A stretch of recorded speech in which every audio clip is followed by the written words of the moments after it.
First, a lot of people, the decision of making an investment abroad, let's just not talk about investment. Let's just the decision of moving to another country oftentimes is based on a lot of the information you have been gathering for years, or maybe you travel for 2 weeks to Playa del Carmen, and in these 2 weeks, you felt a new life. You want to live this life, and it's 2 weeks that you budget to stay in a nice hotel. You also budget to eat out every night, and then you feel like, wow, this is amazing. I'm living with overlook in this hotel or Airbnb overlooking the ocean, and it's just like beautiful white sand beach with, and everything is less expensive.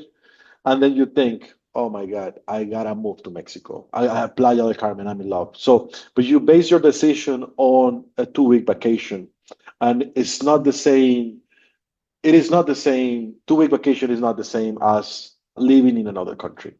So that's, It's a honeymoon phase when you discover the place, and then a it's different thing is when you actually live there and you have to do the it's everyday stuff.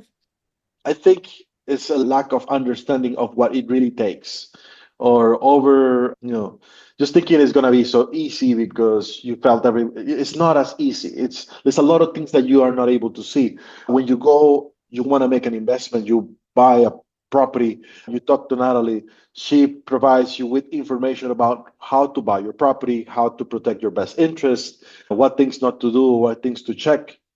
But that's the buying the property part. It may be only the 10% of the entire equation. Mhm. Natalie she may not be an expert on the immigration part.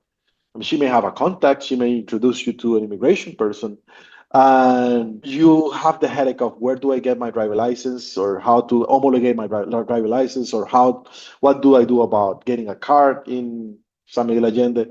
And then Natalie doesn't really have context on that because she specializes on real estate, right? That's why we have So partners like you to help our clients transition. so I think most people do not really see the entire picture.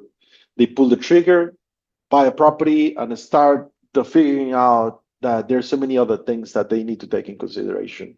And they do it because they build this perception of moving abroad on their vacation, and it's not the same. So having I would say wrong expectations, or having limited expectations about this and what it takes, it's a big part of it. For that, I recommend there's a lot of information out there. There are books about moving into Mexico. There are books about moving into Costa Rica. There are online classes for each country, things like that.